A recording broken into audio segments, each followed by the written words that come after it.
आप सभी को राम राम। कल हमारा प्रोग्राम बरसाती रात चला गया था।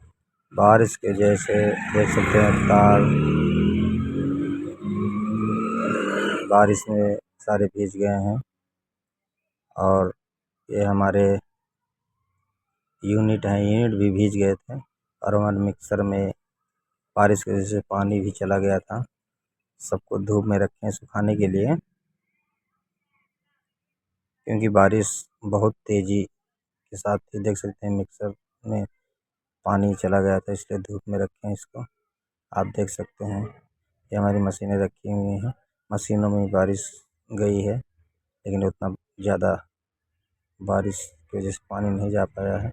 साउंड भी भीग गए थे, क्योंकि बारिश और तूफान बहुत तेज़ी की रफ्तार में था।